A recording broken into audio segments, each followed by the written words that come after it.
이어서 이제 장자교회 하늘의 시온 산에 이른 자들, 예루살렘에 이른 자들, 하늘에 기록한 장자들의 총회 교회에 이른 자들은 그러면 어떻게 장자교회를 세울 것인가, 이제 이 말씀을 지금 오늘부터 지금 해나가는 중이에요. 오전 2시간째는 고린도전서 말씀을 읽었는데 다 못 읽었고 이 자료에서 읽겠습니다.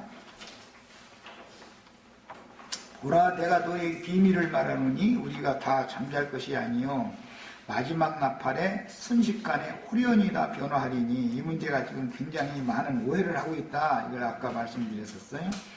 나팔 소리가 나매라고 하는 허공에서 어떻게 하는 것이 아니라 그 말씀을 맡은 하나님의 종들이 때에 따라서 어떠한 증거를 한다, 그 말이에요. 나팔 소리가 난다는 말은 죽은 자들이 썩지 아니할 것으로 다시 살아나고, 우리도 그랬는데 원문대로 자면 살아있는 우리도, 그러니까 이 세대가 만약에 이 말씀이 응하는 때라면 우리 바로 앞선 세대들까지는 주 안에서 자는 자들, 죽은 자들일 것이고 우리들은 살아남은 자들이죠. 자, 이제 계시록에 해를 입은 여자가 낳은 아들들은 하늘의 전쟁을 하는 사람들이니까 용이 삼켰으니까 죽은 것이죠. 그 부활 생명으로 전쟁을 하는 거예요, 그들은. 그러나 광야로 도망간 여자나 복술이 두 날개 업어다가 광야로 옮겨가지고 양육을 하는 그 여자, 그 교회에 속한 성도들은 살아남은 자들이 되겠죠. 당연히 그런 말이에요. 살아남은 우리도 변화하리라 그랬는데 앞에 문장의 흐름을 봐서 보면 영의 몸으로 신령체로 변화된다라는 말이에요. 그러니까 혈육의 몸은 죽고 신령체로 변화되는 것을 지금 말하고자 한 거예요. 전체가. 이 혈육의 몸이 죽지 않고 어떻게 호련히 신령체가 된다, 이 말이 아니에요. 자, 그 다음에 이 썩을 것이 반드시 썩지 아니함을 입을 것이요 있겠고 그랬는데, 썩을 것이라는 건 육체가 살아있는 동안에 위로부터 오는 처소로 지금 날마다 덧입어서 완성되어지면 이 육신의 장막이 무너지는, 즉 몸의 구속이 받는 날 신령체로 나타난다, 이 말이단 말이에요. 있겠고, 이 죽을 것이 죽지 아니함을 입으리로다. 이것이 부활하시던 날 예수님이 제자들에게 오셔서 수험을 내시며 가라사대 성령을 받으라 하셨을 때 그 모습은 육신으로 오신 그 몸을 입고 온 모습이 아니었죠. 시공을 완전히 초월해 문을 닫고 있는데도 딱 제자들 가운데 나타나셨고, 엠마오로 가는 두 제자들과 갑자기 옆에서 같이 대화해가면서 이렇게 가셨고, 그 다음에 떡을 떼어주시니까 그 제자들이 그때서 예수님이 부활하셔가지고 우리와 함께 걸음 걷고 오셨네? 라는 것을, 즉 말하자면은 주님이 앞서가신 그 길로 주님께서 제자들과 함께 동행하시네? 라는 것을, 우리가 지금 주와 함께 동행하는 중이죠, 인생길을. 이런 것을 그때서 깨달아지더라, 이런 말이에요. 자, 이것이 부활이요 생명이신 그리스도에 관한 말씀인 것이다. 자, 그래서 이제 이 썩을 것이 죽지 아니함을 입겠고 죽을 것이 죽지 아니함을 입을 때에는 사망을 삼키고 이 일이라고 기록된 말씀이 이루어지리라. 사망이라는 것은 어둠의 권세, 마귀는 죽이는 권세를 가지고 있죠, 육체를. 예수님은 영을 살리는 권세를 가지고 있죠. 자, 정인들은 영혼들을 살리는 권세를 행하겠죠. 사탄의 사자들은 영혼들을 죽이는 권세를 행하겠죠. 자, 이제 이것이 양면이 이렇게 다 갈라지는 거예요. 자, 이제 말씀을 더 읽어나갑니다. 자료 읽어갑니다. 두 증인들이 생기의 말씀을 받고 두 발로 일어날 때는 인용한 말씀이 응하는 때인데, 두 증인들의 부활 이전에 주 안에서 죽어 자던 성도들이 먼저 일어나서 죽은 증인들에게 하나님의 생기를 전달해 주면 증인들의 부활과 승천을 통해서 짐승의 미혹을 이기는 자들이, 즉 남은 해를 입은 여자가 낳은 사내 아이는 미가엘의 군대로 하늘의 전쟁을 하러 하늘로 올라갔고, 광야에 두 여자가 남았는데 그 두 여자를 어머니로 오시는 자녀들이 양편에 있겠죠. 그건 이제 살아남은 자들이죠, 그날은. 예? 자, 그 살아남은 자들 중에 독수리 날개로 업어다가 뱀의 낯을 피하여 양육을 받아가지고 추수가 되어지는 그 여자의 남은 자손들은 짐승의 미혹을 이기는 자들로서 짐승의 때에 수가 몇이든지 다 죽이더라라는 수에 들어갈 자들이다, 이 말이야. 다시 말씀드릴 필요 없죠. 독수리 날개로 업어다가 양육을 하는 광야, 똑같은 광야에서 두 무리를 양육을 하시는데, 주님이 독수리 날개로 업어다가 양육을 하시는 이 계시록 12장 15절 이하에 나오는 이 무리는 교회 추수를 마무리할 사람들이다. 그 사람들까지는 첫째 부활로 일어나서 그리스도로 더불어 제사장이 되어 그 천년이 차기까지 왕노릇 하는 자들이란 말이야. 첫째 부활에 일어날 자들은 독수리 두 날개로 업어다가 양육받은 자들까지예요. 자, 그런데 광야로 도망한 여자의 남은 자손이 또 나오죠. 그 사람들은 이스라엘 12지파, 인마진 12지파에게 사역이 인계되어지면 그들에 의하여 사역이 새로 시작되어질 때 살아서, 육체로 살아서 안 죽는 거예요. 그것은 육적인 이스라엘 사람들로 이제 상징이 되기 때문에 시대가 바꿔지니까. 그래서 그렇게 살아서 그날을 맞을 사람들은 오는 세상을 위한 그루터기로 육체로 살아서 남을 자들이다 이거예요. 이 사람들은 예수님의 말씀에서는 오른편 양이다 이렇게 표현을 했어요. 이 전체를 다 정리를 하셔야 되겠어요. 자, 그래서 두 증인들이 생기의 말씀을 받고 두 발로 일어날 때라는 말은 생기를 받았다. 이 말은 에스겔 37장에서 인용하는 말씀인데, 마른 뼈들에게 생기를 불어넣도록 대언의 말씀을 받은 선지자가 대언을 하니까 생기가 마른 뼈들에게 들어갔죠. 들어가가지고 뼈 마디가 자기 자리에 딱딱딱딱 하서 맞춰지더라는 거예요. 예. 자, 이제 이것은 심령이라 그래서 이제 돌이라 그러는데, 생명을 얻은 산 돌들이 어떤 돌은 어디에 놓고 하는 순서가 정해져 있다 이거예요. 뼈가. 이것을 위반을 하면은 반역이 일어나는 거란 말이야. 반역이 일어나는 거예요. 그래서 신약 성경에 이미 각 마디를 통하여 머리로부터 공급을 받는데, 마디를 통하여 공급을 받아서 연락하고 상합해서 그리스도의 몸을 세운다, 이렇게 신약에서 번역을 해놨어요. 이 말을 잘 이해하셔야 돼요. 각 마디라는 것은 큰 마디는 앞에 나오고 그 다음 마디, 그 다음 마디, 그 다음 마디 이렇게 해서 뼈가 제자리에 가서 딱딱 맞아야 되는 거예요. 그래서 내가 구약 성경에 치석하는 산에서 돌을 떼다가 거기서 다 치석이 되어진 것을 거룩한 성서 예루살렘 그대로 갖다 옮기기 때문에 끌소리나 망치소리나 이런 천년장 소리가 들리지 않는 거다. 이건 예표다. 이걸 이미 말씀을 드린 거예요. 자, 지금 그러니까 마지막 교회를 추수하는 사역을 하는 사람들은 여기에서 나머지 질그릇은 파상해서 버리게 만들고 위로부터 온 산돌로 새로 창조되어진 돌그릇을 지금 여기서는 치석을 당연히 하겠죠. 심령을 연마시켜 놓는다 이 말이야. 그게 마지막 정인 우리들이 해야 되는 사명이다 이 말이야. 나 혼자 지금 나는 지금 시작을 하고 있지만 나 혼자 이걸 다 할 수는 없는 거잖아. 여기에 동역하는 건축자들을 얻어야 되는 것이죠. 그러니까 난 이것을 자꾸 애써서 자꾸 하는 거예요. 그러니까 이제 마지막 교회에는 뭐가 제일 중요하다고 그랬어요? 질서가 중요하다. 질서가.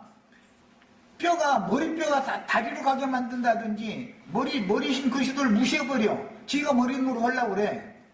그러면은 주님의 교회를 세우는 자가 아니죠. 자기보다 더 앞선 선지자가 있고 더 많은 빛을 보고 더 큰 것을 내보낼 수 있는 큰 뼈가 앞에 있는데 작은 뼈가 큰 뼈를 무시해버려. 나는 이제 이런 일을 자주 당해봐서 이게 무엇 뜻인지를 너무너무 이게 체험적으로 교회생활을 배워서 잘 알아요. 지가 더 굵은 뼈라고 자긍하는 마음이 있으니까 그런 짓을 하는 거예요. 그런데 이것은 하나님의 나라에서는 다윗이 있고 다윗의 아들이 있고 아들은 아들의 지위가 있고 신분이 있는 거예요. 아들이 아버지를 대적하고 오면 반역이 되는 거단 말이에요. 이게. 이런 걸 알아야 돼. 주님의 나라에서 또 그것이 없으면 안 되는 거예요. 왜냐하면 여자가 낳은 아들은 뱀의 머리를 깨면 뱀은 발꿈치를 물게 돼 있어요. 그래서 떨어뜨린다 이렇게 이제 번역을 했는데 거꾸로지게 만든다 이 말이죠. 그것은 누가 그러느냐? 예수님을 팔아넘기고 예수님을 죽는 데 넘겼던 가룟 유다가 12제자 중에 하나였음에도 불구하고 주님이 나눠줘야 되는 떡을 지가 나눠주겠다고 해가지고 떡을 훔쳐가지고 나갔다 이거예요. 가가지고 하는 짓은 그 떡을 훔쳐가지고 갔으면 떡 장사를 해야 되는데 오히려 유대교 지도자들한테 예수님 어디에 대해서 오늘 밤에 모인다 거기로 같이 가자 해가지고 뭐 검과 뭉침을 있는 든 자들 다 데리고 그 기도하는 동산으로 인도해줬던 거 아니에요. 이런 일이 반드시 교회 중에 일어나게 돼 있다. 그래서 교회 중에서 반역이 일어나는 거다. 그러면 다윗 왕국의 반역이 2번 일어났었어요. 다윗이 반역을 한 번만 당한 게 아니에요.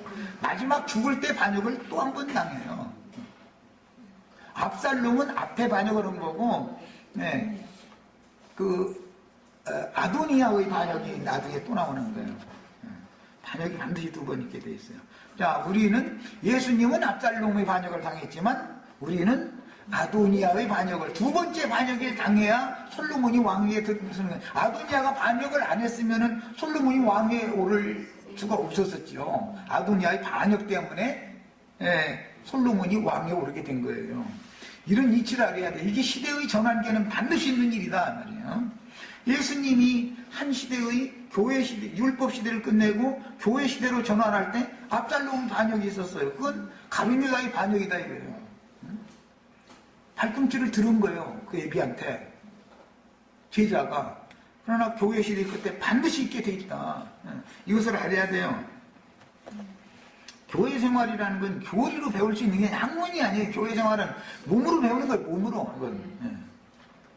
인생사도 말씀만 아는 사람과 몸으로 그것을 체험해서 아는 사람은 완전히 다른 거예요. 자, 그 다음에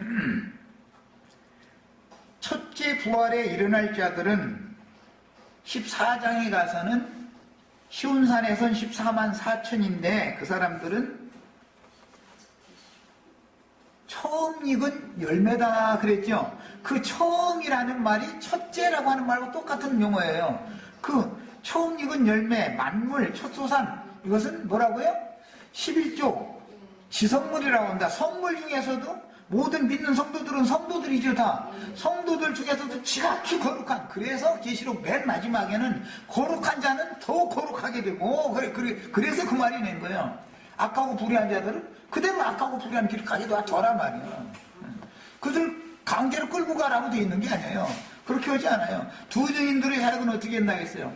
마당과 성소 안에서 경배하는 자들 딱 분리시키고 성전 바깥 마당만 왔다 갔다 하는 자들 그들은 그냥 놔둬라 그랬어요. 침략하지 말라는 거예요. 그것들은 성전 건축 재료로 쓸 수가 없다 그 말이잖아요. 이런 이치를 알아야 돼요. 그냥 이런 말씀이 있는데 말이야 좋게 타이르면 알아들을 거 아니냐. 그렇지 않아요. 그렇게 하는 게 아니에요. 예수님과 같이 그보다도 더 좋은 말씀이 어디가 있어. 예수님 말씀보다도. 그런데 예수님이 좋게 한다 해서 뭐가 된 게 아니죠. 안 받을 자는 안 받는 거예요. 오히려 반역할 자는 반역해야 되는 거고 반드시 이게 일어나는 거예요. 자, 이제는 데살로니가전서 4장 14절로 17절을 읽겠습니다. 우리가 예수께서 죽으셨다가 다시 살아나심을 믿을진대 이와 같이 예수 안에서 자는 자들도, 이건 고린도전서 15장 말씀과 똑같죠. 지금 하나님이 그와 함께 데리고 오시리라. 주님이 다시 오신다 할 때 주님이 혼자 오는 게 아니라 부활 생명이신 주님은 이미 주 안에서 자는 자들과 함께 오는 것이죠. 함께 오려면 주 안에서 자는 자들 먼저 일어나야 되겠죠. 당연히 나도 한 형제가 지금 혼자 이렇게 떠드는 것 같아요. 주님이 오신다는 건 이제 진리의 성령, 그 진리의 말씀이 오신다 이 말인데, 말씀이 혼자 허공에서 오는 게 아니죠. 그 말씀으로 구원받은 앞선 선진들의 영이 먼저 일어나서, 아도가이란, 또 이렇게까지 하면 이제 꼭 투집 잡힐 말만 하네. 어떤 종 선지자에게 함께 오셔서 임하는 거예요. 생명으로는 그리스도의 말씀이 생명으로 속에 들어오지만, 밖에 능력으로 옷을 입혀준다 이거예요. 동일한 그 영과 그 능력을 받아서 그 길을 갔던 증인들과 주님이 함께 오셔서, 주님은 생명으로 먼저 숨을 내쉬면서 가라되 성령을 받으라 할 때는 생명으로 오는 것이에요. 주님이 내 속으로. 그렇지만 오순절 때는 능력으로 옷을 입혀주는 것이죠. 두 번 이렇게 오는 걸로 되어 있지만 따로따로 떨어진 게 아니에요, 사실은. 예. 사도한 형제 혼자 말하는 게 아니에요. 앞서간 온전케 된 하나님의 천사들이 옹이하고 있고 함께 있다라고 꼭 믿으셔야 돼요. 우리 형제 자매님들 교회 중에도 구름 같은 증인들이 우리를 위한 안전한 장막집이, 장막, 영원한 장막에 들어가는 얘기를 했었지만 사실은 이게 교회인데, 주님의 집은 신령한 집이잖아. 앞선 증인들이 우리를 두르고 있다 이거예요. 그 주님의 집 안에 우리가 지금 현재 있는 거예요. 이것을 완전하게 세워야 된다 이거예요. 여기에서 교회가 세워져야 이것이 진리다라는 것을 확증하고 확신 있는 이기는 자들이 나타나서 온 땅에 생명을 내놓고 공개적으로 나팔을 울려부는 사람들이 일어나야만 마지막 나팔이 부러지는 거예요. 그러면 끝이 오는 거예요. 이제 우리들은 우선은 그 무리에 들어가는 것도 당연한 것이지만, 일단은 그런 아들을 낳는, 이기는 자들을 낳는 교회를 우선 세워야 된다 이거예요. 우리는 일단은. 응? 왜? 교회 세속교회가 다 타락됐으니까 거기에서 나온 주님의 백성들을 소돔성에서 불러내가지고 시온산 교회를 세워야 된다 이 말이요. 하늘의 예루살렘, 위에 있는 예루살렘 장자들이 교회를 일단 세워야 그 장자 교회에서 뭐 용의 군대를 이기는 미가엘의 군대를 낳을 거 아니야. 반드시 이 말씀은 이루어질 것을 믿어요. 나는 이게 아주 너무 촉촉한, 뭐 철석보다도 더 단단하게 믿어져요. 금강석 같이 믿어져 나는. 누가 별 얘기해도 난 목숨 내놨어 아주. 그건 내가 괜히 하는 소리가 아니다 말이야. 나는 본 것이 있고 들은 것이 있다. 난 자신 있게 얘기를 한 거예요. 함부로 말을 안 할 뿐이지.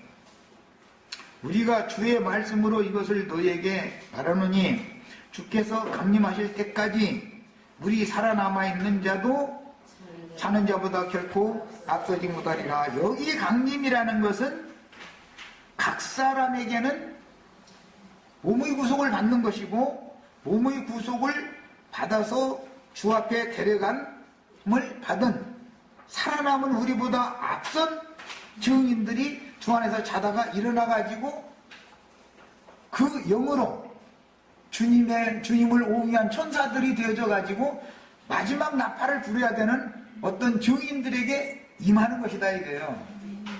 그것이 나팔소리와 함께 강림하시는 것이죠.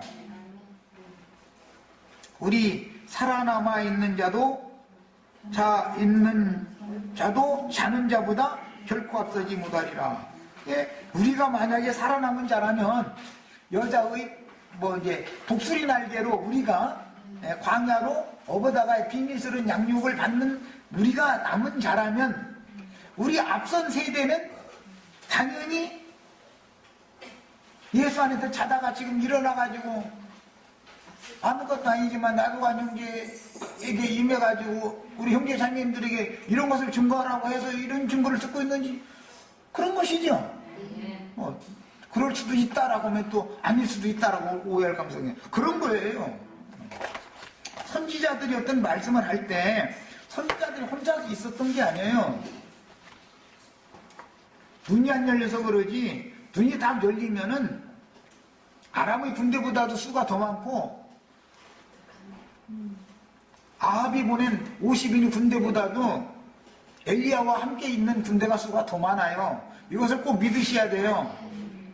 이것은 영적 전쟁이기 때문에 그런 거예요. 영적 전쟁이기 때문에. 나 혼자 무슨 재주로 내가 무슨 능력이 있어 싸울 거예요. 내가 이런 소리를 한다 해가지고 이게 세상 말로 이게 씨알이나 먹혀 들어갈 얘기예요, 이게. 그 다음에 주께서 호령과 천사장의 소리와 하나님의 나팔로 신이 하늘로부터 강림하시니 그랬는데, 주께서 강림하신다라는 말은 어떻게 한다겠어요? 호령과 천사장의 소리와 하나님의 나팔 소리로 오신다는 거예요. 이것이 증인들이 부는 나팔 소리죠. 자, 그런데 호령과 천사장의 소리는 계시록 10장에 나왔죠. 열린 작은 책의 말씀을 가지고 한 발은 바다를 밟고 한 발은 땅을 밟은 힘센 천사가 포효하는 소리, 사자의 부르짖는 것과 같이 큰 소리로 부르짖었다 이렇게 왔잖아요. 이게 호령과 천사장의 소리로 온 거예요. 계시록 10장 얘기를 하는 거예요. 그 힘센 천사가 주은 작은 책의 말씀을 가지고 나가서 열국과 민족과 방언들에게 다시 예언을 하는 것이 하나님의 나팔소리단 말이야. 나는 지금 하나님의 나팔소리를 내고 있는 중이죠.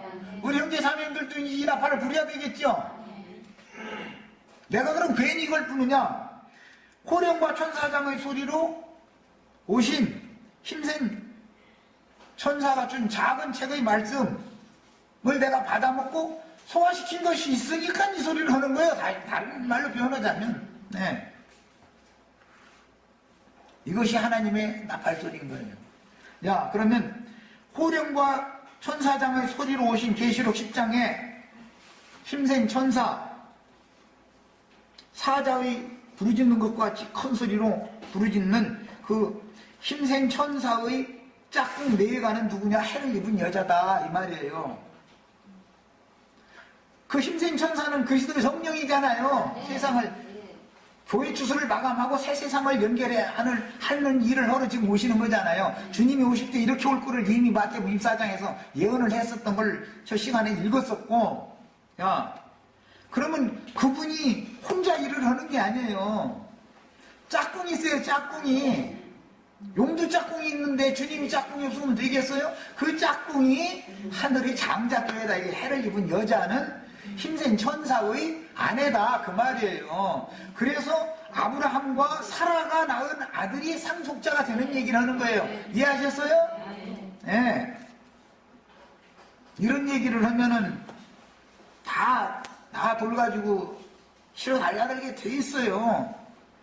이제 보니 점점 하는 소리가 말이야. 완전히 이건 이단, 그냥 보통 이단이 아니고 이거는 완전히 이거는 그냥 살려놔도 안 될 놈이고만. 이제 저놈을 죽이기 전에 우린 밥도 안 먹고 물도 안 마시겠다 이럴 사람들이 당연히 이를 갈 자들이 이제 나오게 돼 있는 거예요. 이거는.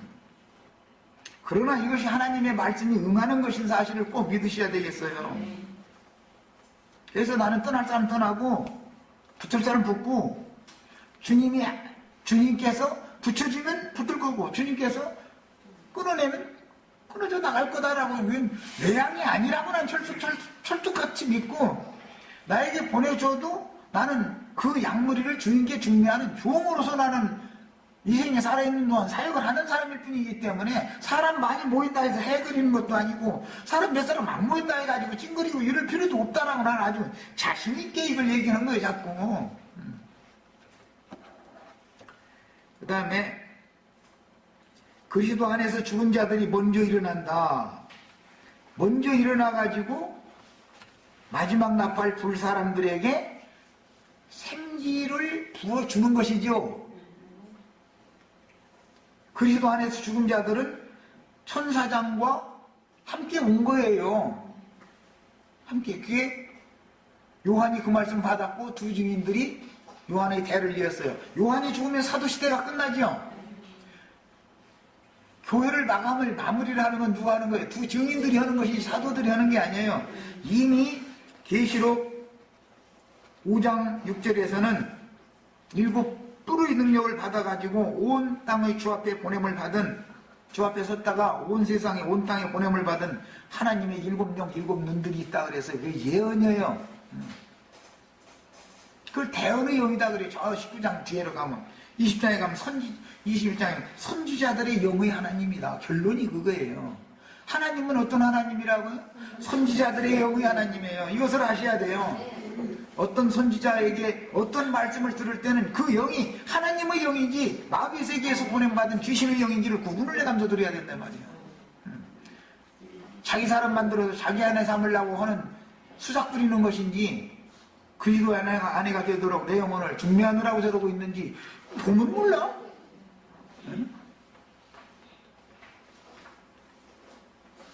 그 후에 우리 살아남은 자들도 그들과 함께라고 되어 있는데 이게 이제 지난번 주사랑인가 그 사람하고 이제 이 문제를 가지고 계속 다퉜는데 데살로니가전서 4장 16절로 17절 사이에 보면은 함께라는 용어가 앞에 한번 나오고 뒤에 한번 나와요. 맨 마지막에 우리가 항상 주와 함께 있으리라 할 때도 함께예요. 한글 번역에는 똑같이. 살아남은 자들도 그들과 함께라는 것은 앞서서 주 안에서 자던 자들과 함께 그 말이죠. 주님이 그들과 함께 온다는 거잖아요 지금. 그런데 거기 나오는 함께라는 용어는 하마라는 용어로서 이건 헬라어의 용어가 전혀 다른 거예요. 뒤에 나오는 항상 주와 함께 있으리라 이 말과는 단어 자체가 전혀 다른 단어예요. 앞에 나온 이 용어는 일반으로 동일하게 한 가지로 또는 동시에 또한 그런 뜻이에요. 자, 우리 살아남은 자들도 그들과 일반으로 그들과 동일하게 육체로는 죽임당하고 영으로는 부활되어져서 주님께로 올라가는 거예요. 자, 함께 간다. 일반으로 가려면 어떻게 돼 있어요? 그들이 자던 자들이 먼저 일어나서 우리에게로 지금 오는 주와 함께 오는 것은 우리를 데리고 그들이 갔었던 그 길로 우리를 데리고 가려고 오는 거죠. 일반으로 그런 뜻이에요. 한 가지로 일반으로 또한 동일하게 그런 말이에요. 예수님과 동일하게 한 가지로 간 게 사도들이었죠. 사도들과 동일하게 한 가지로 간 게 증인들이다 이 말이에요. 증인들과 한 가지로 살아남아서 그날 추수되어질 짐승들에게 죽임을 수가 외치더니 다 죽임을 당할 때 지금 이후로 주 안에서 죽는 자들은 복이 있도다 하는 그 사람들도 동일하게 똑같은 길로 같이 가야 되는 거다 이 말이에요. 그래서 공중 구름에서 구름으로 올라간다 그러지만 구름이 내려와 가지고 내려오는 목적은 우리를 구름으로 끌어가려고. 자, 그래서 이런 말씀을 구약성경에서는 천사들에게 받들려 간다 이렇게 표현을 했어요. 구름이 와서 구름으로 데려가는 거예요. 다시 말씀드립니다. 높은 곳에 있던 구름이 비를 내리려면 땅으로 이렇게 와야죠. 그런데 땅에 있는 것들을 다시 또 구름으로 끌어가려고 오는 내용을 말을 할 때 온전케 된 의인의 영들을 구름 같은 증인들이다 이렇게 말하고 그 구름 같은 증인들이 죽은 자들이 주 안에서 자는 자들이 먼저 일어나서 오는 목적은 살아서 그날을 맞은 자들을 함께 자기네들과 똑같이 일반으로 데리고 가려고 오는 거예요.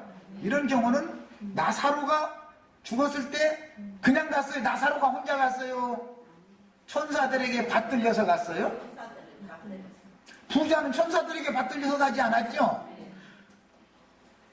다른 표현으로 하자면 부자는 마귀 사자들에게 강압적으로 끌려서 지옥세계로 갔고 하나님도 또 천사를 보내가지고 그 시체에 대하여 결론을 하는 거예요. 이제 하나님이 보낸 천사는 이 영혼 손대지 말아라. 하나님께서 이 영혼을 데리고 오라고 그랬다. 사명을 행하러 오는 거예요.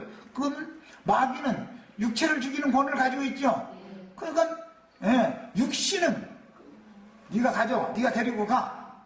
그렇지만 위로부터 난 그 영혼, 구원받은 그 영혼은 하나님께로 내가 데리고 오라는 하나님의 사명을 받고 내가 왔다. 그래서 모세의 시체에 대해서도 그래서 서로가 누가 뭘 데리고 갈 거냐 가지고 흑사람은 마귀가 데려가는 거예요. 결과적으로 위로부터 난 새 사람은 천사장이 데리고 가는 거예요. 하나님께로. 이렇게 하는 거예요. 이런 이치를 아셔야 돼요. 이제 자꾸 멸망받을 자들은 내가 지금 하는 이런 말이 도무지 알아들을 수 없는 말만 한다. 이제 이렇게 하게 돼 있어요, 이게. 주님께서 그 종선자들을 보내셔서 나팔을 불게 하시는 목적은 뭐예요? 나팔소리와 함께 주님이 형제 자매님들에게 임하셔가지고 형제 자매님들의 육신을 벗긴 다음에 그 영혼을 데려가려고 지금 이렇게 오시는 거예요. 이것을 믿으세요. 이것이 안 믿어지면 이 사람 믿는 사람이 아니에요. 부활의 생명이신 그리스도의 이치가 뭔지를 모르는 사람이야 지금. 예. 어떻게 영생의 세계에 가는지를 모르는 사람들이요. 최근에는 뭐 심지어 뭐 천국은 없다, 뭐 주님의 왕국은 없는데 왕은 있는데 왕국은 없다, 이제 뭐 이런 소리까지 해가지고 지금 혼란을 일으키고 이 난리인데, 나라를 다스리는 얘기지 어떻게 왕은 있는데 나라가 없습니까? 나라 없는 놈의 왕이 무슨 놈의 왕이야 그게. 대한민국 일본한테 먹혔어. 그럼 나라를 잃었어. 그러면 일본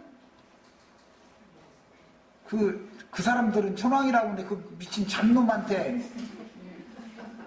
왕이라고 섬겨줘야 되잖아. 농사지는 그놈들이 저 군산항 여기다 배대고서 다 그 군산항 목포항 왜 그렇게 멋있게 잘해놓은지 알아요? 쌀 실어 가느라고 그렇게 그놈들이 돈 들여서 그렇게 해놓은 거예요 그게. 예. 다 뺏겨버려. 농사지는 엉뚱 도둑놈들이 다 가져가 버려. 그것은 나라를 잃은 서름이다. 나라가 세워지지 않았기 때문에 그런 거다 이거예요. 왜 세상 나라의 이치를 보면 왜 이걸 몰라? 나라가 없으면서 백성들끼리 다 서로가 왕노로 산다 그러면 그게 뭐예요? 모래들이지. 그게 반석 위에 모래 위에 짓는 집 짓자는 말을 하는 것이지. 각자가 다 자기가 자기 다스려? 주님이 왕이 되셔야만 주님이 나라가 세우는 것이 이게 목적인 것인데, 응? 단체적인 구원이랑은 없다고. 주 안에서 자던 자들은 그때 함께 단체적으로 부활됐잖아. 그래가지고 내려가지고 마지막 추수될 자들을 데려가려고 오는 거예요. 이게 마지막 나팔소리예요. 이 이치를 아셔야 돼. 내가 지금 하는 말이 이게 지금 보통 말이 아니에요. 그렇게 가볍게 들어넘기면 안 돼. 그래서 오는 새 세상의 만유가 되시는 그리스도 주와 함께 영원히 있는 거예요, 이제. 그러면은 사물의 세계, 물질 세계하고는 상관없는 완전히 추월된 새하늘과 새 땅에서 주와 함께 영생할 수 있는 거 아니겠어요? 이것이 추수다 말이야, 이게. 자, 인용한 말씀과 같이 그날이 오기 전에 예수 안에서 죽은 선진들이 있으며 살아서 그날을 맞을 신자들도 있는데, 살아서 그날을 맞을 신자들은 반드시 육의 몸으로는 심기 위하여 혈과 육의 이 장막을 벗자마자, 마지막 나팔소리는 혈육을 벗어던지게 만들고 온전케 된 영혼을, 속사람을 주님께로 추수 거둬가는 얘기를, 그 일을 위해서 나팔소리와 함께 주님이 오시는 것이지요. 추수꾼이 주님이 추수해가는 거에 사실은 이것이.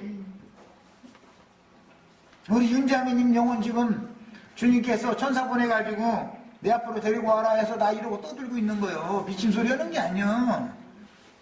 내가 주님 앞에서 본 것이 있고 들은 것이 없으면 어떻게 이런 소리를 하겠어, 함부로. 추수가 뭔가를 알란 말이에요. 추수가 뭔가를. 그때는 반드시 앞서가신 증인들이 주 안에서 자다가 먼저 일어나서 그날을 맞은 증인들과 마지막으로 추수된 교회의 공물들에게 하나님의 무궁한 생명의 기운을 불어넣어 두 발로 일어나서, 사도행전 13장 33절로 34절과 히브리서 7장 16절을 같이 읽겠습니다. 자, 사도행전 13장 33절로 34절 읽습니다. 일어난다. 두 증인들이 두 발로 일어났다 그랬죠? 자, 그 일어난다라는 게 무슨 뜻이냐? 주 안에서 자던 자들이 먼저 일어나고 그 같은 말이에요. 그거 뭐 부활이라고 그러죠? 주 안에서 자던 자들이 일어난다. 두 증이 두 발로 일어났다. 에? 주님께서 무덤에서 일어나실 때, 부활되실 때도 일어났어요. 자, 33절로 34절 읽겠습니다. 하나님이 예수를 일으키사예요. 일으키사. 이 일으키사라는 것은 무덤에서 이렇게 자고 있는데, 쉬고 있는데 일으켰다 이거예요. 우리 자다가 일어나죠? 죽은 사람이 일어나요? 안 일어나요? 죽은 사람은 절대 안 일어나요. 살아서 잠든 사람 내일 아침에 밤에 피로를 씻고 쉬다가 안식하다가 내일 새벽쯤 일어나려고 자는 거예요. 그래서 죽는 자와 자는 자가 다른 거예요. 죽은 자는 일어나는 일이 없어요. 자는 자는 반드시 일어나게 돼 있어요. 그 용어 표현이 그렇게 나왔던 거예요. 자, 그 다음에 자, 그럼 어떻게 일어난다는 말이냐? 이제 사도행전 7장, 히브리서 7장 16절을 읽겠습니다. 7장 16절. 15절 16절. 멜기세덱과 같은 별다른 한 제사장이 무엇을 보니? 제사장이 일어났대요. 육신으로 오신 예수님은 아론의 반차에 따른 대제사장이었죠. 예수님이 보혜사였잖아요. 육신으로 오셨을 때는. 그러나 성령으로 다시 일어나서 영원한 성령의 제사장 직분을 행할 때는 육체로는 죽었지만 영으로는 멜기세덱 반차에 따라서 대제사장이 일어났지요. 표현이 이런 거예요. 성경 표현을 잘 알아야 돼.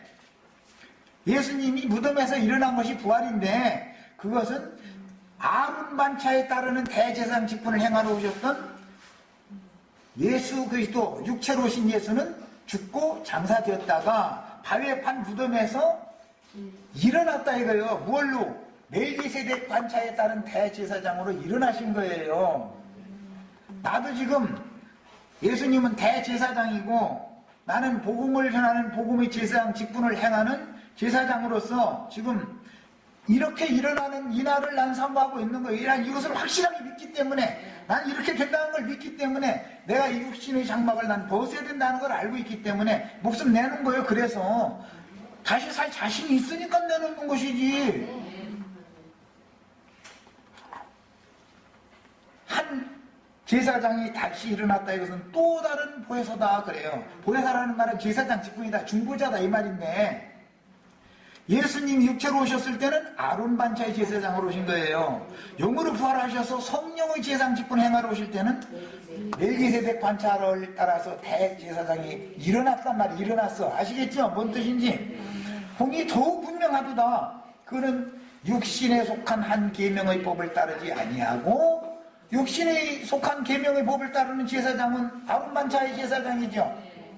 오직 불멸의 생명의 능력을 따라 되었으니, 멜기세덱 반차에 따른 대제사장은 소멸되는 생명이라는 거예요. 불멸의 생명이라는 거예요. 이것을 지난번 번역에서는 무궁한 생명의 능력으로 라고 했는데 똑같은 말이지만 불멸의 생명, 능력, 엘리야의 심령과 능력으로 보냄을 받는다. 심생천사의 심령과 능력으로 요한에게 왔고, 그 요한이 두 증인들에게 심령과 능력을 부어줬어요. 나는 오늘 우리 형제 자매님들에게 그 심령과 그 능력을 지금 부어주고 있는 중이에요. 이렇게 하면 죽은 영혼도 다 살아나게 돼 있어. 죽은 자가 살아나는 일이 이치가 뭔지 알아야 돼. 아브라함의 믿음은 뭐라고요? 죽은 자를 살리시는 하나님을 믿은 거예요. 첫 번째는 없는 것을 있게 하셔요. 형제 자매님들 이런 말씀을 들을 때 깜깜한 암흑천지 중에 빛이 있으라! 빛이 딱 생기라는 거예요. 이게 하나님의 능력인 거예요. 우리 형제 자매님들 속에 지금 빛이 임했어요?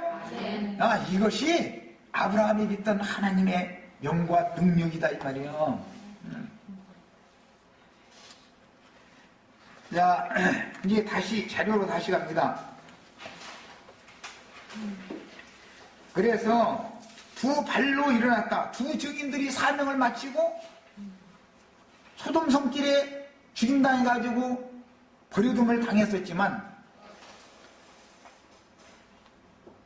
하나님께서 죽은 자였던, 육체로는 죽임을 당했지만 그 두 선지자 두 증인들에게 생기를 불어 넣어주니까 두 발로 일어나더라는 거예요. 계시록 11장 이렇게 돼 있죠. 두 발로 일어났어요. 그 능력과 그 영은 어디서 온 거예요? 10장에서 힘센 천사의 두 발로 한 발은 바다를 밟고 한 발은 땅을 밟았던 그 영과 그 능력이 두 증인들에게 왔다 이 말이요. 그러니까 그 두 증인들이 발도 힘센 천사의 발과 똑같은 거예요. 우리는 우리 형제 자매님들 세상 초월하셔야 돼요. 세상 기독교계 땅이든 바다든 완전히 벗어난 사람들만이 이 사명을 할 수 있는 거예요. 나는 이 영과 능력을 지금 부어주고 있는 중에 이것은 나에게서 온 게 아니고 하나님의 영과 능력이다. 이게 아브라함의 믿음으로 말미암는 영과 능력이다 이 말이에요. 이게. 야, 그래서 온전케 된 의인의 영들인 천사와 동등이 된 선진들에게 받들려 가므로 구름 같은 증인들이 우리를 두르고 현재 있죠? 왜 우리와 함께 있는 것 같아요? 마지막 날 우리를 데리고 가려고 그런 것이죠. 이해하셨어요?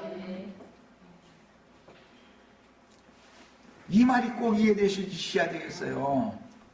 천사들에게 받들려서 가셔야 되겠어요. 미가엘의 군대에게 받들려 가셔야 돼요. 모세의 시체를 가지고 마귀와 미가엘이 싸웠어요.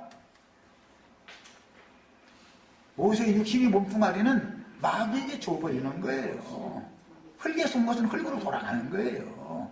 하나님께로부터 온 것은 반드시 하나님께로 가야 돼요. 그래야 되는데 천사장에게 받들려서 가는 거예요. 천사장 혼자 오는 게 아니에요. 수만 천천만만의 천사들을 함께 오잖아요. 천사장이 올 때는 군대의 장수가 가는데 장수 혼자 가겠어요?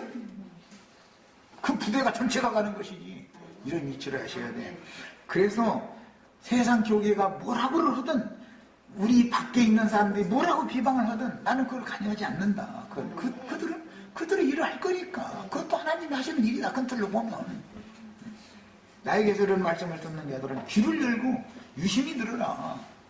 내가 쓸데없는 소리를 하는 사람이 아니다 말이요. 난 분명히 하나님 보낸 사자다. 내가 이걸 자꾸 강조해서 얘기한 거예요. 이런 자신도 없어가지고 아무 계시도 없는데 쓸데없이 그냥 모여서 막 하면은 뭐가 되겠어. 그렇게 허나만한 짓을 하는 건데. 그래서 온전케 된 의인의 영들인 천사와 동등이 된 사람들, 이 사람들이 그날에는 천사와 동등이요 하나님의 아들이요 부활의 아들이다 이렇게 했죠. 그래서 이 부활을 가장 좋은 부활, 첫째 부활이다 그런 거예요. 첫째 부활에 참여한 자들이 11조 중의 11조단 말이에요. 14만 4천은 11조예요. 성물. 그러나 제사장에게 11조를 바치면, 백성들이 11조를 바치면 제사장이 그 중에서 10분지를 또 바치는 거예요. 나는 11조 중의 11조를 지금 우리가 돼야 되겠다 이걸 말하는 거예요. 그냥 아이고 11조로 처음 익은 열매로 드려지는 14만 4천만 돼도 고맙겠다 그렇게 하지 말란 말이야. 그건 기분이다. 서울대학교 들어가는 건 기분이다 말이야. 기왕이면 장학생으로 들어가는 걸 나는 그걸 지금 가르치는 거다 말이야. 고등학교에서 선생님들 유능한 선생님은 공부 가르칠 때 서울대학교 열심히 해서 붙기만 하면 그렇게는 안 가르쳐요. 그렇게 가르치는 건 유능한 선생님이 아니에요. 너희 아버지 돈 못 버는 데는 세상이 제일이라며. 저기 사립대학교는 돈 많은 사람들 그 자제분들을 가라고 그러고 너는 국립대학교로 어차피 들어갈 수밖에 없는데 국립대학교는 아무나 들어가냐? 거기는 대한민국에서 이것 준 사람들만 들어가는데 그 중에서도 이것 들어라 이렇게 가르치는 거예요. 이 사람이 잘 가르치는 사람이요. 이해하셨죠? 세상 욕심은 많이 가지면 안 되지만은 이렇게 거룩한 욕심은 가져서 손해날 것이 하나도 없어요. 목표가 분명하면 그걸 추구하게 되는 거예요. 시간이 다 됐는데 그래서 해를 입은 이적의 여자에 대한 이상을 실현하려면 반드시 주의 사랑하시는 자였던 요한에게 힘센 천사가 주신 열린 작은 책의 말씀을 세속 교계에 증거함으로 주님의 백성들을 그 영과 신부의 말씀으로 초대하여 값없이 생명수를 마시게 해주는 하늘의 장자교의 모임을 세우는 사역이 반드시 선행되어야 되는 것이다. 교회가 세워져야 교회가 이기는 자를 낳든 뭐 아들을 낳든 딸을 낳든 이게 성령과 신부가 연합이 되어야 아들을 낳든 딸을 낳든 할 거 아니야. 그래서 최후의 말씀은 성령과 신부가 말씀하시기를 듣는 자는 오라, 목마른 자 다 와서 값없이 생명수를 받으라 하더라. 그래요. 자, 이런 모임을 반드시 우리는 세워야 되는 거예요. 이런 증인들의 사역에 대한 이상이 밝아져야 내가 똑같이 신앙생활을 하면 어떤 목사님과 동역을 할지, 어떤 형제와 동역을 할지, 아니면 또 어떤 형제와 동역을 할지를 결정해야 될 거 아니에요. 응? 세상에 낀다 난다 하는 남자들은 많은데 내가 어떤 남자한테 시집을 가야 돼 팔자 고칠까를 결정을 해야 될 거 아니에요. 처녀가 지혜로워야 될 거 아니에요. 여기까지 하고 마치겠습니다.